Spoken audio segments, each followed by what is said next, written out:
I watched the champagne glass hit the marble floor before I even heard it. 10 seconds earlier, my own mother had told their biggest client that I was just a disappointment. She didn't know the jet behind her, the one the client was about to board, was mine.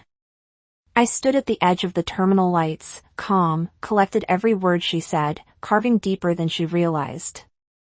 Then the client turned, eyes narrowing as he looked at me.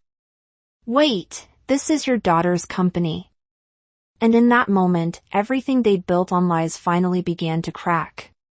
It's me, Clara Hawthorne, in this story. And if you're wondering how a daughter ends up standing across from her own parents at a private terminal, listening to them downgrade her life's work to a stranger, well, that road started long before the champagne shattered. I grew up in an immaculate house outside Boston, the kind where the carpets never wrinkled and the dinner conversations felt more like performance reviews. My parents, Arthur and Evelyn Hawthorne, ran a consulting firm and believed children were assets to be molded, not people to be known. Dad taught me how to calculate profit margins before I could do long division. Mom taught me how to sit, speak, and smile in ways that made the right people approve. But no one taught me how to be myself. When I was 8, sitting in the backseat of my father's car, I saw a private jet rise straight into a blue winter sky. Something in my chest tightened, wonder, maybe freedom, and I whispered, "I want to fly one day." Dad didn't look up from his call. Mom said pilots were just drivers with better uniforms. Still, that spark stayed with me. I hid aviation magazines under my mattress, checked out books about aircraft from the school library, drew runway layouts on the backs of homework sheets. Meanwhile, my parents had already written my future. I would inherit their firm, marry someone from their circle, and maintain the Hawthorne brand. Every step of my childhood reinforced that script. If I brought home an A-, Dad hired a tutor before dinner. If I asked to join soccer or art club, Mom reminded me that successful families don't raise distracted children. Even my bedroom felt curated, framed certificates, leadership awards, shelves of business books chosen by my parents. Not me. The only person who ever saw the real me was Jenna Brooks, my friend from high school. Her dad, Captain Reynolds, was a commercial pilot who told stories that lit something inside me. He once said, "Aviation makes room for people who chase the sky." I held onto that line like a secret promise, but promises didn't stand a chance in my house. When I applied to aviation management programs behind my parents' backs, Dad found the letters and tore them in half while Mom compared me again to some Ivy League golden child she'd met at a country club. That night, I realized something important. Love in my family came with conditions, and I would never meet them. I didn't know then that I'd spend the next decade trying anyway. But every story has a turning point, even mine. By the time I left for college, the tension in our house felt like a low hum, constant, draining, impossible to escape. My parents insisted I major in business, so I did, on paper. But the electives I chose told a different story. Logistics, operations, transportation systems, quiet rebellions disguised as compliance. Professor Henry Walsh spotted it immediately. After class one day, he said, "You think like someone who belongs in aviation. Why aren't you there?" I didn't know how to explain 22 years of pressure in one sentence. So, I just shrugged. He nodded like he understood anyway. That one conversation became a doorway. Internships, contacts, guidance. My secret life finally had air to breathe. Of course, secrets don't stay hidden forever in a Hawthorne household. Every break home turned into an interrogation. Mom would ask about my GPA just loud enough for the neighbors to hear. Dad would ask which consulting clubs I joined. And when I didn't answer fast enough, he'd sigh like I was throwing away the family legacy. They kept comparing me to other kids with the right path, the right internships, the right futures. It was like they couldn't see me without a checklist. Sometimes I caught my reflection in the hallway mirror and wondered if I still recognized the person they were trying to build. After graduation, they offered me a position at their firm, an extravagant salary, a clear promotion track, everything a person should want. The same afternoon, I got a modest operations job at a regional airline, low pay, long hours, night shifts, but it felt like oxygen, so I took it. My parents reacted like I'd committed treason. Dad said I was throwing away generational progress. Mom said she couldn't believe her daughter wanted to work at an airport counter like a teenager. When I moved out of their guest house and into a tiny apartment overlooking the runway, Dad didn't speak to me for months. But I stayed. I learned everything: scheduling, dispatch, crew management, compliance. I memorized the sound of jet engines, the rhythm of a bustling terminal, how it felt to watch something heavy lift effortlessly into the sky. For the first time in my life, I loved waking up. Still, the undercurrent remained. When I visited home for holidays, I overheard Mom telling relatives I was still figuring things out. Dad would talk about me like I wasn't in the room. The breaking point came years later on a day that looked perfectly ordinary at a private terminal where I stood reviewing a flight manifest and heard my mother's voice before I saw her. And with one sentence, everything finally snapped. I didn't mean to overhear it. I was reviewing final prep for a morning departure, going over catering notes with one of my staff, when I caught a familiar cadence behind me, my mother's clipped vowels, the way she stretched certain words to sound refined. I froze before I even processed the sentence. She's just a disappointment, Evelyn told the man beside her. Leonard Hayes, an international CEO whose contract could transform any aviation company. Our daughter works at the airport now. We try not to talk about it. My chest tightened, not from shock because I'd heard versions of that line my entire life, but from how effortlessly she said it, like it was fact. Like my entire career had been reduced to a family embarrassment she needed to apologize for. Hayes glanced past her toward the jet warming on the tarmac. I thought the company handling this flight was fairly prominent. Oh, it is, my mother said, stepping closer to him. Very up and coming. Nothing to do with our daughter, of course. I felt something inside me shift. A click, a line crossed that couldn't be uncrossed. I should have walked away, but I stood there hidden behind a column as my mother went on smoothing her blazer sleeve like she was sweeping crumbs off an expensive table. Dad chimed in with a quiet laugh, the kind he used when he wanted to seem modest while bragging. She never quite fit our world, he said. Some people just don't have the discipline for real business. Real business. My company, my aircraft, my employees, all erased in one sentence. For years, I'd tried to earn respect. I'd sent them newsletters, invited them to milestones, offered small windows into my world, hoping stupidly that one day they would look at me and see someone worth being proud of. And here they were, standing 15 feet from the jet I owned, preparing to board a flight I was personally overseeing, telling the client they desperately wanted to impress that I was nothing. I stepped back, letting the anger settle into something colder, clearer. Tessa, my closest friend and operations director, noticed the tension in my shoulders. You okay? No, I said calmly. But I will be. That afternoon, I reviewed every detail of the flight myself. The linens, the catering, the prep crew's notes, every inch of that jet reflected the standard I had built from scratch.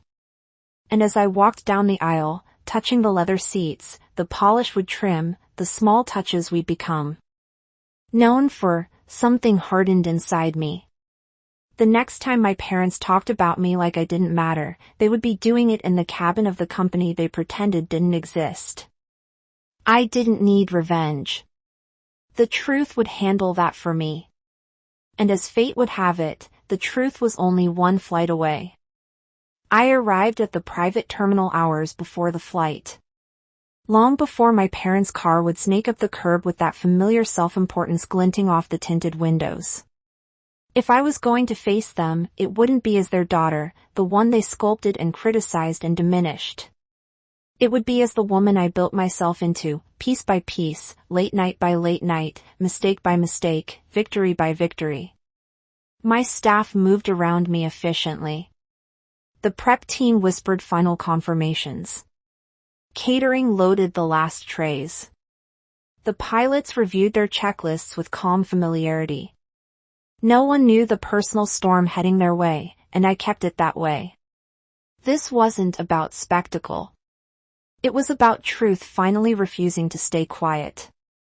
I stood at the terminal entrance just as the black sedan pulled up.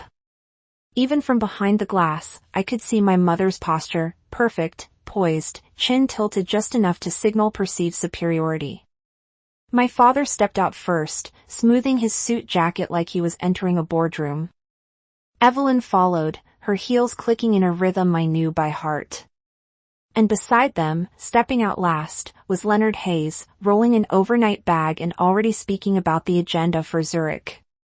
They were mid-conversation when Hayes asked something that made my mother stop walking. "Will your daughter be joining us today?" His voice carried through the glass even before the doors opened. My mother sighed lightly, the way she did when she wanted to sound patient but superior. No, she works at the airport, not in aviation, just the airport," she said it with a soft shrug, like my life was a mild inconvenience she hoped he wouldn't notice. And then she added with a half-laugh that could cut skin. "We try not to mention it." My father nodded in agreement, that subtle shake of his head that said, "What can you do with children like that?" Hayes didn't respond. Instead, he looked up and saw me standing there. When the sliding doors opened, a gust of cold morning air swept around them. Hayes stepped forward first, his eyebrows raised in genuine recognition. "You must be Clara," he said, offering his hand warmly. "The CEO?" My mother froze. My father blinked, confusion stretching across his face like someone had switched the language mid-sentence. I smiled politely. "Good morning, Mr. Hayes. Welcome to our terminal. We're honored to handle your trip today." Hayes gestured toward my parents. "They told me you worked at the airport. I didn't realize you owned the aviation company." My mother's grip on the champagne flute loosened. The glass slipped, slow motion, like gravity was savoring the moment, before it shattered against the marble floor. The sharp crack echoed through the terminal. Every head turned. My mother didn't bend to pick it up. She didn't breathe. She just stared at me like she'd seen a ghost wearing my face. My father was quicker to recover, though his voice wavered. "Clara has been involved with aviation for some time," he said, choosing each word carefully. "We're very proud." The lie was so easy, it almost impressed me. Hayes looked between them, reading everything. The panic, the scramble, the unraveling of a narrative they'd protected for years. "Well, he said you should be. She runs an exceptional operation." I motioned toward the tarmac. "Shall we board? The crew is ready for you." As we walked toward the jet, my parents drifted behind, whispering to each other with rapid, clipped panic. I stayed beside Hayes.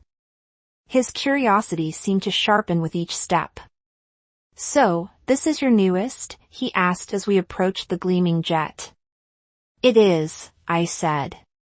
"Long range, quiet cabin, customized interior. The membership clients love it." "And you built this company from scratch?" "Yes." "Impressive," he murmured. "Very." Behind us, my mother missed a step in her heels. Inside the cabin, the space glowed with soft lighting and polished surfaces.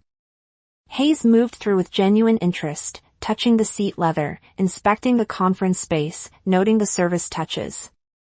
My parents followed mechanically, looking around like the walls might suddenly accuse them of something.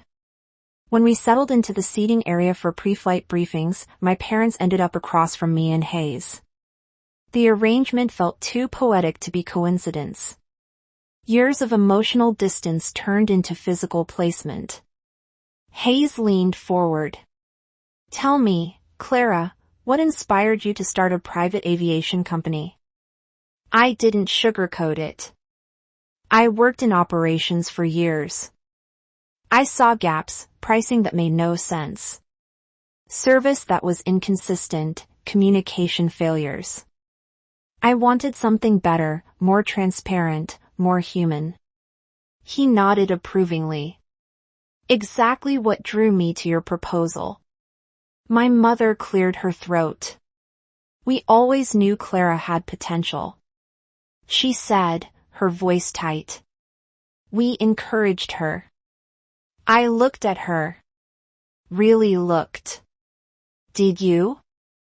I asked gently. Her mouth opened, then shut. Hayes caught the tension instantly. "Encouragement is important," he said diplomatically. "But vision, that comes from within." My father shifted uncomfortably. But Hayes was already turning back to me. "Your financial model impressed me the most. That membership structure. Brilliant." "Thank you," I said. "And your expansion timeline," he prompted. "We're preparing for international operations," I replied. "This flight will give us crucial data for scaling." My mother's hand trembled around the replacement glass the attendant had given her. She set it down before she dropped the second one. Somewhere around cruising altitude, the conversation turned toward future contracts. Hayes grew more enthusiastic with each detail I outlined. Routes, capacity, projected ROI. My parents listened in silence, cornered by a truth they could no longer reshape. Finally, Hayes sat back and said, "I'd like to expand our partnership. All executive travel, not just this trip." My mother swallowed hard. My father blinked. I kept my voice steady. "We'd be honored to handle it." He smiled. "You know, your parents talked about you as if you were lost. I see someone who built her own sky." My mother's breath caught. My father looked away. The jet descended into Zurich through soft clouds. And when the wheels touched down, the moment felt bigger than landing. It felt like years of silence meeting the ground. After we disembarked, Hayes stepped into his waiting car, but not before shaking my hand firmly. "You've built something extraordinary," he said. "Don't let anyone, family or not, tell you otherwise." My parents lingered behind on the quiet tarmac. For the first time in my life, they were the ones unsure of how to speak. Evelyn approached first. "Clara, why didn't you tell us?" "I did," I said softly. "You never listened." Arthur looked at me, expression unfamiliar. Less certainty, more reckoning. "We misjudged things, not things I said." "Me?" Silence stretched, the wind moved between us. "We'd like to fix this," my mother said, voice cracking somehow. I nodded slowly. "Maybe. But first, you'll need to understand something." They waited. "I don't need your approval anymore, but I won't accept your disrespect." Arthur swallowed. Evelyn looked away. "We hear you," he said. "I hope so." I turned toward the terminal. "Enjoy your trip. My team will take care of you." I didn't look back. For the first time, they had to follow my lead. In the weeks after that flight, everything moved fast. Contracts, meetings, expansion plans. But emotionally, things moved slower, like my life was recalibrating after a long storm. Hayes finalized the expanded partnership within days. His team praised our service, our transparency, our efficiency. The deal brought in new clients almost immediately, executives who'd heard the story, though no one repeated the details out loud. Success has a way of speaking for itself. Back at headquarters, my team celebrated with the quiet pride of people who knew how hard we'd fought to get here. When I walked into the office that Monday morning, they'd filled the lobby with small paper airplanes, each one scribbled with a note. Proud of you. We're with you. You did this. I kept one on my desk. My parents stayed silent for almost 2 weeks. Then, on a gray Thursday afternoon, I got an email from my father. Not a lecture, not an argument, just, "We'd like to talk when you're ready." I wasn't sure I ever would be, but healing isn't a straight line, so I agreed to meet them for coffee in the city. They were different this time, less polished, less certain. My mother didn't comment on my outfit. My father didn't ask about real jobs. Instead, they listened. Really listened. They asked about the company, the team, the flights. There were apologies, not perfect, not complete, but real enough to soften something inside me without erasing the past. We weren't fixed. We weren't suddenly close.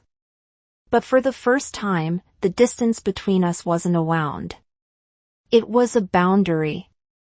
One I finally knew how to hold. Back at the airport that night, watching a jet lift into the sunset, I felt something I hadn't felt in years. Peace. Not because they'd changed, but because I had, and the sky finally felt like mine. Looking back, people always assumed the moment of power was when the champagne shattered or when Hayes asked if the company was mine. But the real shift happened later, quiet, steady, when I realized I no longer needed to fight for a place in a family that never made room for me. I built my own space, my own sky, and invited in only the people who valued it. If you've ever been underestimated, dismissed, or talked about like you weren't in the room, I hope my story reminds you that you're allowed to rise anyway. You're allowed to build something they can't ignore. If this story hit home for you, share your experience in the comments and hit subscribe so you don't miss the next.